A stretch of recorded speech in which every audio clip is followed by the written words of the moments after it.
ہر جا میں یہاں رندانہ ہے اصل میں نے مانا ضرور رہتے ہیں، میرے دل کا طواف کر کعبہ کے اس میں حضور رہتے ہیں۔ تو میرے محترم بزرگو دوستو، ہر شاعر اپنی صلاحیت کا اظہار کرتا ہے۔ ڈاکٹر علامہ اقبال نے ایک روایت کو لیا اور وہ بھی ایک ضعیف سی روایت ہے، لیکن علامہ اقبال نے اس ضعیف روایت پر بھی کیا غضب کا شعر کہا کہ قد بے سایہ تیرا ختم رسالت کی دلیل۔ حدیث یہ ہے کہ حضور اکرم جناب محمد رسول اللہ صلی اللہ علیہ وسلم جا رہے ہیں، سورج سامنے ہے، سایہ پیچھے ہونا چاہیے تھا، نبی پاک کا سایہ نہیں ہوتا تھا۔ علامہ اقبال نے کہا قد بے سایہ تیرا ختم رسالت کی دلیل، یعنی تجھ سا نہیں کوئی تیرے پیچھے آنے والا۔ بے شک یہ شعر علامہ اقبال نے کہا۔ بہرحال ہمارے دائز پہ مستند اور معتبر شاعر جو لکھنؤ کی تاریخی سرزمین سے تشریف لائے ہیں، جناب حضرت قاری فیصل رشیدی صاحب دامت برکاتہم سے میری پہلی ملاقات ہے جلسے کے اسٹیج پر، کبھی بھی ان سے ملاقات نہیں ہوئی ہے میری، نہ میں نے ان کے کلام کو سنا ہے، لہٰذا میں تعارف اور تعریفوں کے پل باندھنے کے بجائے میں سیدھے سیدھے حضرت قاری صاحب سے التماس کرتا ہوں کہ حضرت تشریف لائیں اور اپنے نعتیہ کلام سے سامعین کو محظوظ فرمائیں۔ حضرات حاضرین محفل، السلام علیکم ورحمۃ اللہ وبرکاتہ۔ میں غلط ایڈریس پہ تو نہیں آ گیا ہوں؟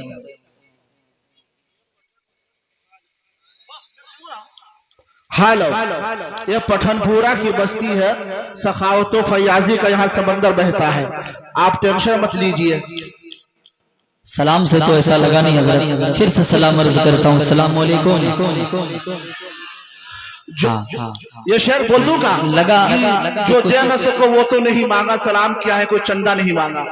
نہیں حضور، یہ سمجھدار لوگ ہیں، جی بے شک، یہ سمجھداروں کی دھرتی ہے، یہاں سے بڑے بڑے سرما پورے ملک ہندوستان پر حکومت کر رہے ہیں اس وقت۔ اللہ رب العزت سے دعا ہے کہ اللہ ہم سب کی عمر میں اور ہم سب کے اکابرین کی عمر میں خوب برکتیں عطا فرمائے۔ آمین ثم آمین۔ سب سے پہلے میں شکریہ ادا کرتا ہوں حضرت مولانا اکرام صاحب دامت برکاتہم العالیہ کا، جن کی دعوت پر میری حاضری، اور ان کے پورے اراکین کمیٹی کو مبارکباد پیش کرتا ہوں کہ ماشاءاللہ بڑی خوبصورت محفل سجائی ہے۔ اللہ اس محفل کے سجانے میں اللہ ان تمام کو عمر دراز سے نوازے اور مقصد اصلی میں کامیابی عطا کرے۔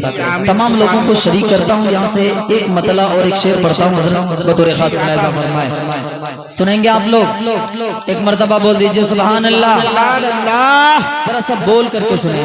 ایک شاعری کی بہت گندی سی عادت ہے کہ جب تک آپ بولیں گے نہیں تو یہ کھل کر کے پڑھتا نہیں ہے، تو انشاءاللہ کچھ حرکت آپ کریں گے، میں آ گیا ہوں، میرا کام ہو گیا ہے، لیکن آپ کو اگر مجھ سے کچھ اپنا کام کروانا ہے تو کچھ آپ کو بولنا پڑے گا۔ چار مصرے حاضر کرتا ہوں بطور خاص ملاحظہ فرمائے کہ اگر اللہ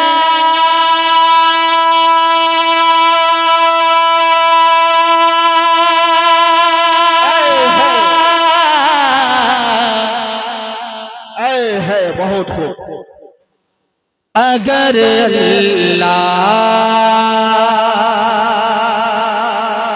بول دیجئے سبحان اللہ، سبحان اللہ، کہ اگر اللہ نے چاہا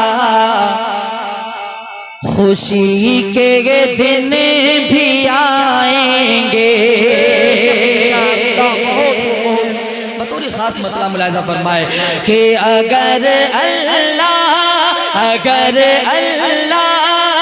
نے چاہا خوشی کے دن بھی آئیں گے، اگر اللہ نے چاہا خوشی کے دن بھی آئیں گے، اگر اللہ نے چاہا خوشی کے دن بھی آئیں گے،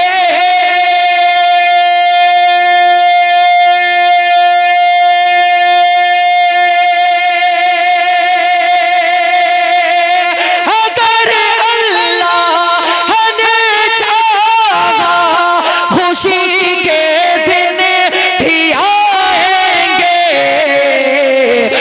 خدا چاہے گا تو ایک دن مدینہ ہم بھی جائیں گے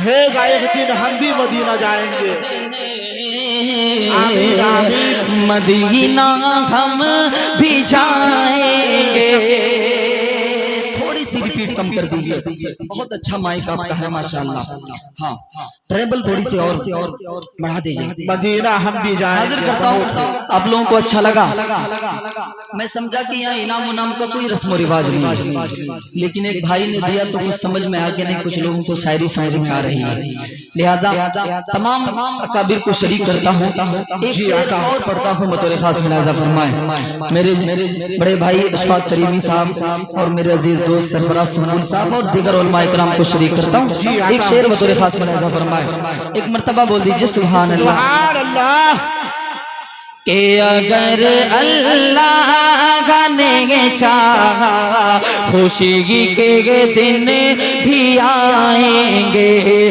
خدا چاہے گا تو ایک دن مدینہ ہم بھی جائیں گے کہ وضو کے سارے آزادور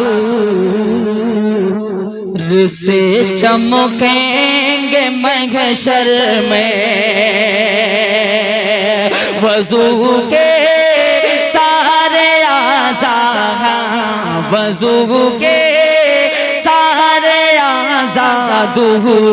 سے چمکیں گے محشر میں وضو کے سارے آزادور سے چمکیں گے محشر میں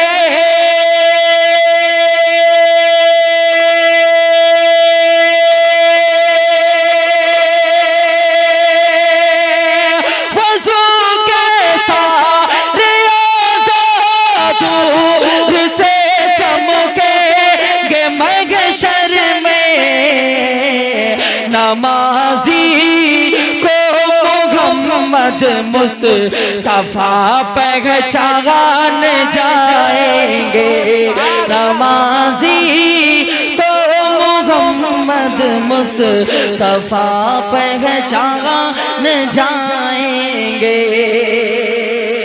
محمد مصطفیٰ کچھ شاعری اگر سمجھ میں آ رہی ہے تو آپ ذرا سا سبحان اللہ بولیں تاکہ آپ کے نیکیوں میں اضافہ ہوگا میری حوصلہ افزائی ہو جائے گی بے شک چار مصرے اس وقت موجودہ حالات بہت خراب ہیں اللہ رب العزت سے ایک دعا مانگنے کی کوشش کی ہے آپ لوگ آمین کہیے گا چار مصرے حاضر کرتا ہوں بطور خاص ملاحظہ فرمائیں ذرا سا جوڑ کر کے سنیں آپ نہیں ہوتا آتے نام محمد تو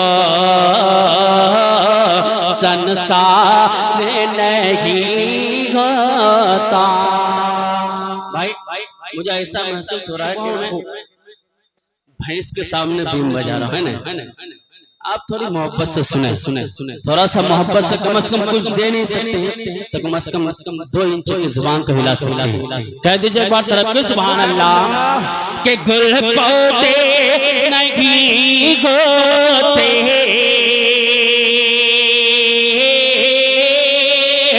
گل پودے نہیں ہوتے گلزار نہیں ہوتا آتے نام محمد تو ارے سنسار نہیں ہوتا آتے نام محمد تو سنسار نہیں ہوتا اور یہ بھی شعر جی آقا بہت ہو کہ سرکار سرکار کے قدموں کی خیرات ہے یہ ورنہ سرکار کے قدموں کے خیرات ہے یہ بنا کہ سرکار کے قدموں کے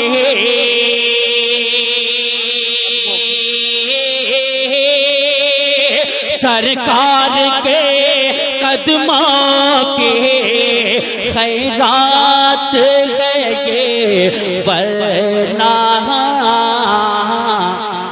جبریل جبریل فرشتوں کا سردار نہیں ہوتا جبریل فرشتوں کا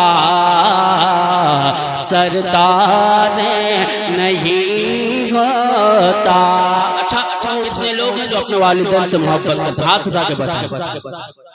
اگر ان کی خدمت کریں گے تو انشاءاللہ آپ کے لئے جنت پکی ہو جائے گی۔ ایک شعر والدین کے حوالے سے پڑھنے کی کوشش کرتا ہوں بطور خاص سماعت فرمائیں کہ ماں باپ ہم ماں باپ کی خدمت سے ہوتی ہے جسے الجھن ماں باپ کی خدمت سے ہوتی ہے جسے الجھن کہ ماں باپ کی خدمت سے ہوتی ہے جسے الجھن ماں باپ کی خدمت سے ہوتی ہے جسے الجھن کہ ماں باپ کے خدمت سے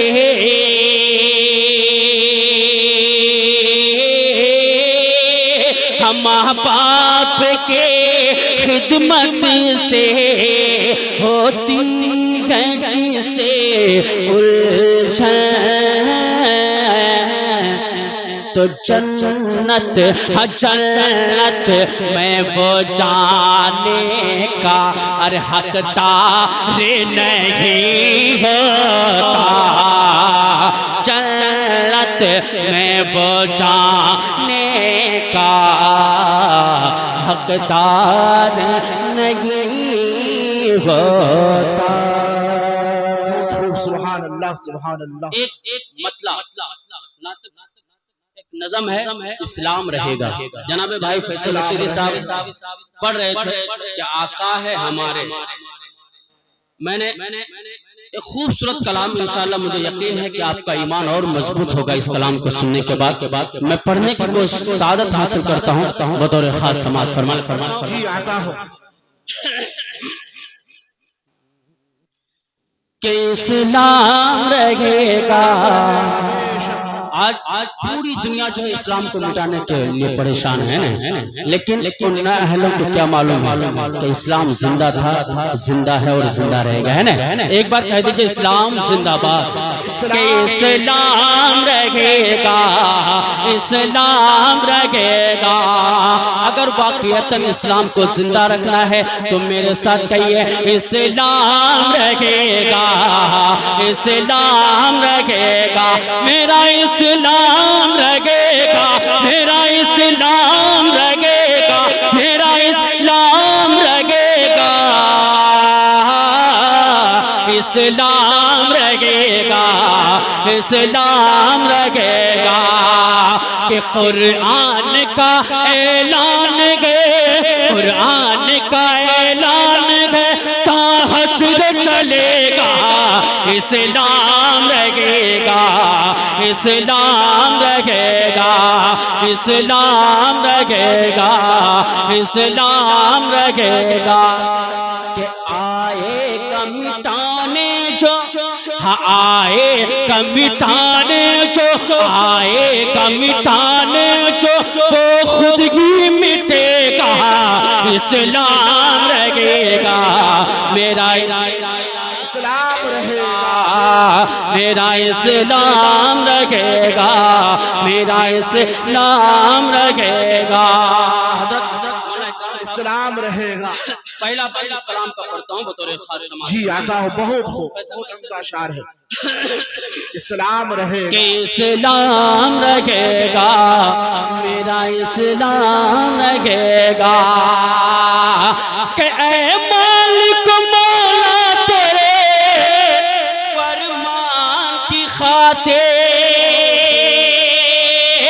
اے مالک مولا تیرے فرمان کی خاطر ہر دور میں لڑ جائیں گے ایمان کی خاطر کہ ہر دور میں لڑ جائیں گے ایمان کی خاطر ارے پیچھے نہ ہٹیں گے کبھی قرآن کی خاطر پیچھے نہ ہٹیں گے کبھی قرآن کی خاطر کہ ہر دور میں سکہ بھی ہر دور میں سکہ بھی ہمارا ہی چلے گا اسلام رہے گا اسلام رہے گا میرا اسلام رہے گا میرا اسلام رہے گا اسلام رہے گا اسلام رہے گا کیا رہے گا اسلام رہے گا آواز نہیں رہے اسلام واہ واہ اب ایک اور خوبصورت تاریخ کے حوالے سے پڑھتا ہوں بطور خاص سماعت فرما لیں کہ صدیق نے صدیق نے اس کے لیے ہر ظلم سہاگے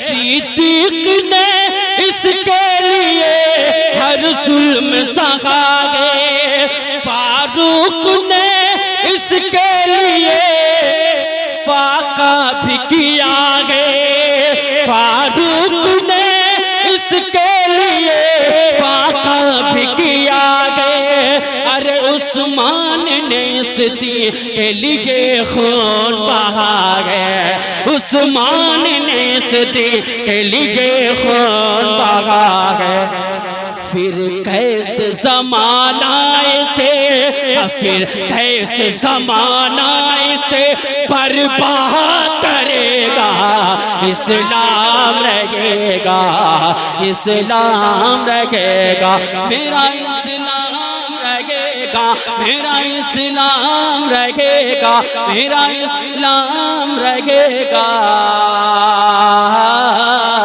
اسلام رہے گا اسلام رہے گا اب ایک اور خوبصورت بند آپ کے ایمان کو اور تازہ کرنے کی کوشش کر رہا ہوں بہت لمبا کلام ہے لیکن دو بند اس کا سماعت فرما لیں کہ اے مومنو ہاں اے مومنو ایمان کو فولاد بنا لو کہ اے مومنو ایمان کو فولاد بنا لو اسلام کے سانچے میں ذرا خود کو تو ڈھالو اسلام کے سانچے میں ذرا خود کو تو ڈھالو اور سنت سرکار سے کردار سجا لو اور سنت سرکار سے کردار سجا لو پھر دشمن اسلام کو پھر دشمن اسلام